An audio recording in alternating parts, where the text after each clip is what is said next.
Stellantis, layoffs, port strikes. Let me bring y'all up to date on what's happening out in these streets, man.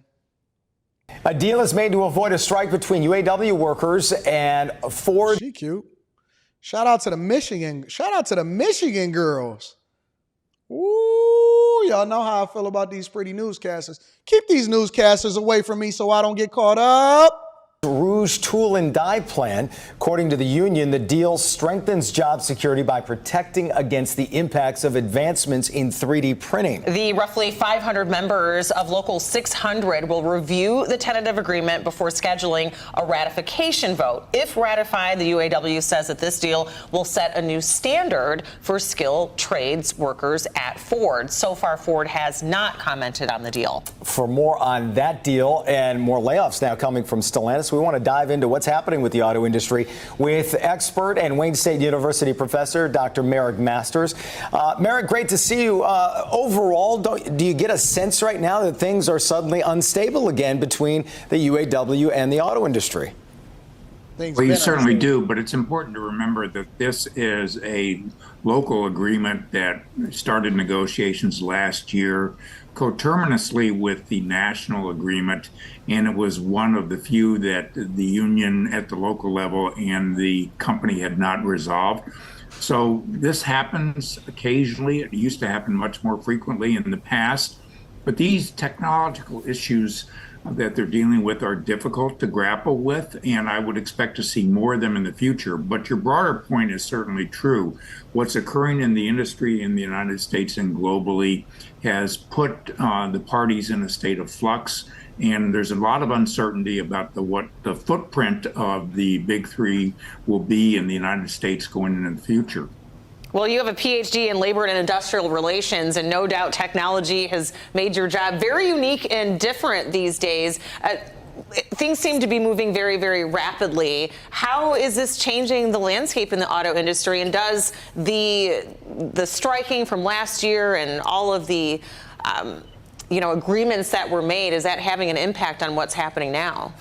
Oh, very much so. I think, Jim Farley recently visited China, was very impressed with the technology and the platforms that they're using. Tavares, the CEO of Stellantis, has said that they're partnering with a Chinese company to adapt their technology and manufacturing processes and would like to import some of them to the United States. All of these changes will have implications, I think, for jobs and wages. So it's an uncertain future. What the companies are under pressure to do is lower the cost of EVs and compete with the Chinese, who are looming on the horizon with affordable EVs that the current mix of products that the company have do not offer customers. Yeah, I'm glad you dove into the relationship with Stellantis and the UAW there, because there have been some whispers for a while now that Stellantis could make a move here, but the UAW, some accusations with that, but then Stellantis saying, no, we are sticking to the original agreement, and then all of a sudden you do a 180 and we see 200 workers at Sterling Heights laid off. What kind of message is that sending? Well, I think Stellantis has been very clear in the past couple of months that it is evaluating carefully its operations in North America and the United States, and it will be considering changes, including those of its product mix and having to slow down or shut down facilities that produce products that they don't believe are any longer necessary or profitable. And I think that there's a dispute between the union and the company over whether Stellantis has lived up to its commitments, including the reopening of the Belvidere plant in Illinois. And this has led to several grievances that the union has filed. The union claims it has the right to strike over these alleged failures to live up to commitments. The company says that it does not. The language is a little bit unclear. Several grievances have been filed. They're working their way through the system, and it remains to be seen what. Let me tell y'all what's happening right now. Now that you have some insight, we've seen they come to a tentative agreement over at Local 600 Tool and Die. Shout out to everybody over there. I used to be cool with some of the people over there because I worked at Local 600, which also includes the steel industry down there, and it also includes the stamping plant and all of that, right? So I'm going to break it down for you, and I want y'all to listen to what I'm saying, and we're going to go from there, all right? The government because this all ties back to, but it doesn't disclude companies and their inability to compete, okay? So this is what's happening, and this is why this election affects everything, okay? The government mandates electric vehicles. Because when Trump goes on and he says, well, listen, we okay with EVs, but we don't think that we should be forced into it.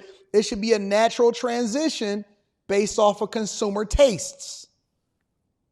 You can incentivize it, but they shouldn't be forced to do it, because what it's going to do is drive the American auto industry out of business. And so what they did was, as a part of all of this legislation and the Green New Deal and the infrastructure deal, the Biden administration mandated, through government regulation and also working together with different countries all across the globe, to eliminate gas-powered vehicles. And so they're telling them that you have to go to this standard by this amount of time, go to this standard. And also, let's talk about California, because as California goes, so goes the rest of the country. And so when you have these large states like California and New York, and then they pass legislation which then gets filtered into other states. For example, over in Chicago, they're adopting some of the same legislation that happened over in California with regard to homelessness, jobs, minimum wage, all of that. So they're looking to Gavin Newsom, who I believe is the worst governor in the United States of America, to then pass legislation, and the legislators over there, that then governs California and imposes certain safety standards and strict standards that then is filtered into other states. Well, let's relate it back to the auto industry, okay? For the auto industry, for almost all automotive makers, they don't believe that it makes sense for them to develop individual standards and vehicles depending on what mandates is illustrated in what state. So if California, for example, says, well, we have to go emissions-free in EV by 2030, automakers are not going to only sell cars in other states, especially when other states are starting to adopt the same mandates. And then it also happens at a federal level. And so when you see Kamala Harris go over there and they say no fracking or Green New Deal and all of this stuff, it starts to affect American jobs. So now it starts to filter down into your life. Why? Because you don't have a choice. And if you look at some of the new vehicles that's coming out, even the Charger, the Challengers and stuff like that, you're going to either have a V6 powertrain or you're going to have an electric vehicle. You can either go with the electric option and the vehicle powertrain. So they're leveraging ICE vehicles. Follow me here. An ICE vehicle is an internal combustion engine. It's the car that you drive every day. They got the V8, the V6, and it ain't no hybrid. ICE vehicles, they're taking the profits from those and they're doing research and development. They're doing research and development. They're using that profit to then fund the research and development to ultimately move over to electric vehicles. Here's what the problem is. The consumers are not as gung-ho about electric vehicles as the government and the legislators and the people over there in California, all of that. So then when they drop a vehicle and they say, okay, listen, we going completely electric on this vehicle, the people revolt against it, and now you have your dilemma. Because you're funding something that's not sustainable from a corporate perspective or from the company's perspective. So now they have to jack up the prices. The companies spend a fortune to comply. This is why, see, when y'all say it don't matter who you vote for, it matters. It matters on a local level. It matters on a federal level. Everything is going to affect you in your individual life. So now the manufacturers are forced to comply. They jack up the price of the vehicles. And so when you sit there and they just give you this surface level explanation, well, imports is going to cost us more money. No, it's the government mandates that's forcing corporate America and these vehicle automakers, but it also affects every single industry to comply, that is driving up the prices because they have to fund the research and development and also the transition over into new technology such as electric vehicles. So they raise up the prices on there in order to make sure that they fund this for something that you don't even want. And then what happens? What happens as this man sits there on my screen? What happens? The government then have to subsidize the cost. They have to give you incentives to buy. Well, we'll give you a $7,500 tax credit. We'll give you a $25,000 payment in order to buy a new house. We'll do this. Well, if houses wasn't as expensive because of the mandates that you're using to drive up the prices that's affecting what we're doing from an inflation perspective, then we wouldn't have to use incentives to do it. The industry would just naturally transition into it because that's what capitalism is. You don't need incentives if somebody actually wants it. If I sell you something, I could sell you something. I don't need an incentive to do it. You just want it because you know it's the best product for you and you like the person that's selling it to you. That's the first rule of sales. So now they have to subsidize the cost for something that nobody wants. Are you following me? They subsidizing the cost for things that nobody wants. What happens next? Then the vehicles become too expensive. The cost of living goes up. Government creates inflation. Workers are now demanding higher wages because they can't afford the vehicles, or they can't afford to live, or they can't afford the houses. They can't afford food. They can't afford anything. When Kamala Harris goes in and says, I want to regulate the food industry, I want to regulate what's going on in grocery stores, all they telling you is that they're about to get invested in something that they don't even know what they're doing. And they're going to create a greater cost because they're mandating something that's not going to translate into you having a better cost of living or a better, higher wages. And then you're not going to have the same spending power. It doesn't matter how much money you make. You could say you make $100,000 a year. I told y'all 2-3 years ago, hey, $100,000 ain't going to be nothing. You're going to make it. You're going to get taxed. You're going to get killed. They're going to take more of your money and you're not going to have more spending power and you still ain't going to be able to feed your family.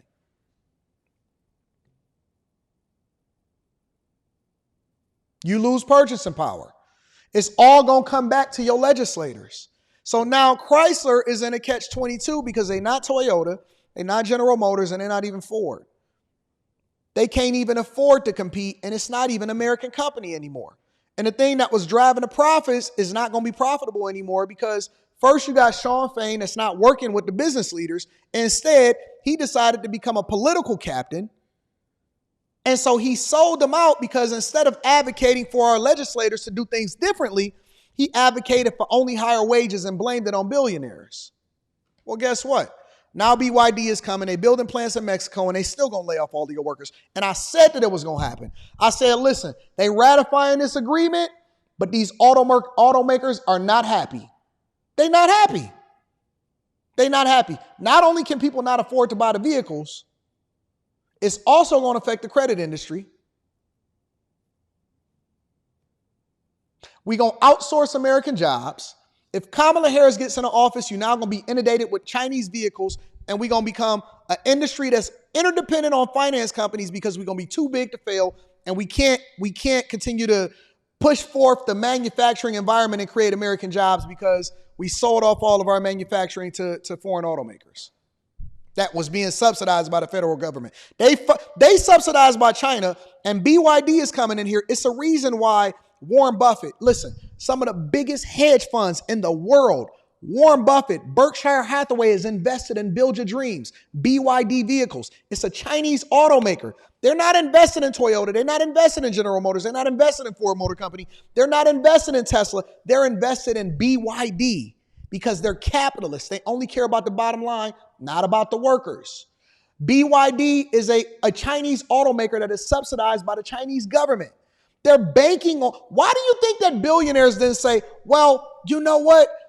They saying that they're going to tax us, but we just want a better America. No, because they're going to make more money from their investments. And they banking on the fact that all of these factories is being built over there in Mexico. So they're going to source in the vehicles through Mexico, sell them to the American people. The American people are going to say, oh, we got lower wages. No, you lost your jobs. So now places like Springfield, Ohio, and Aurora, and all of these small towns are losing their manufacturing base, and you're not going to have no jobs. They're bringing in migrants to do it at a lower price, while at the same time building plants and shipping them up here cheaper. And then American automakers are going to lose because they can't compete from government mandates that then allows for foreign companies to compete against them and drive them out of business, while at the same time giving you a temporary boost in your wages and you're going to completely annihilate the union because you're going to have less workers and less jobs. It's exactly what's happening to the auto industry today. I can't believe that we sit here so ignorantly and we have all of these leaders and all of these people and they continue to bamboozle you and you don't want the information. And so what you do is you allow for them to sell you on hopes and dreams and joy and divisiveness. And oh my God, we love each other, but you're going to legislate yourself out of a job. You're legislating yourself out of an opportunity. You're legislating yourself into the unemployment line. You're legislating yourself into repossession. Your vote matters, but your informed vote matters more. And then you know what they're going to do right after that? Let me tell you the ultimate play. Cool. Now they lost their homes. Now they lost their jobs. Now everything is gone, and we're going to go and buy it up for cheap, gentrify it, and then sell it to you at a premium. We're going to come in, buy it for cheap, and we're going to sell. The housing crisis was manufactured in 2008. People got filthy rich because you lost your home and you voted for it. You voted to lose your home. You just didn't know what you was voting for because they told you to register for vote and we only vote Democrat instead of telling you to inform yourself so you can make an informed decision on who it is that you're voting for and get better understanding. Now you don't have no excuse because I'm telling you what the play is. It's the reason. Listen, the same thing that enables me to be able to teach you about stocks and Stock Club and the 8 things that we look for when we look to invest in a company on a Patreon is the same thing that we leverage as far as making an informed decision on what's going to go on with the industry. You think Warren Buffett cares about who becomes president of the United States of America because he wants hope and dreams and love and device? No, he cares because it's going to increase the balance sheet for his stockholders because he's invested in the companies that's going to capitalize off of your ignorance. You think all of those people that was in those suites at the Democratic National Convention care about love and hope and joy? No. They know in order to market to you to vote against your best interest to ensure that they become richer, they got to sell you a message. It's the marketing. The campaign and the marketing and the talking points is what plays when they call these billionaires to create these super PACs and these donors. These divine nine ignorant motherfuckers that's sitting out here strolling to the polls, you a fool. Think she care about you? Your network, the AKAs, the Alphas, the Omega. You think she care about you? You a puppet. You a sucker. You being used. You being used. The reason why these people fear, they will never ever debate me. You can't debate me because you don't understand business. Roly-poly Martin, destroyed. Destroy. All he got is talking points. All he got is a lack of understanding, and he's feeding into a narrative because he ain't nothing but a little sloppy puppet himself. Y'all being used. You joined a Greek organization to align with a woman that's going to legislate you out of a job. You a sucker. You're a fool. They flying these migrants over here right in front of your face, and you act like you don't see them. Also, you can be a part of the N Club. We got too much of a follower mentality. You following the wrong people. You ain't following a shepherd. You following the devil. You following the wolf instead of following the shepherd. The wolf said, hey, come over here so we can eat some of y'all. Oh, I want to be eaten. I want to be eaten.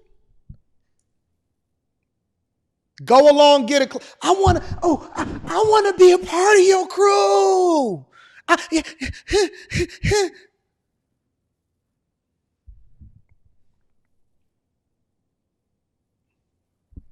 Is this one of them days? What am I on today? I don't know what I'm on today. Give me a second. Let me go.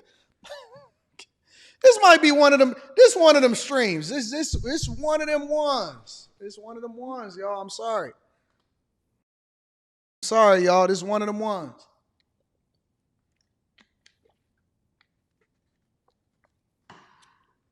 It's one of them streams, y'all. It's one of them rare days that I just be like, skip it. No time limit, no control, no nothing. Let's get to it. You ain't gonna have no job, and it's all your fault.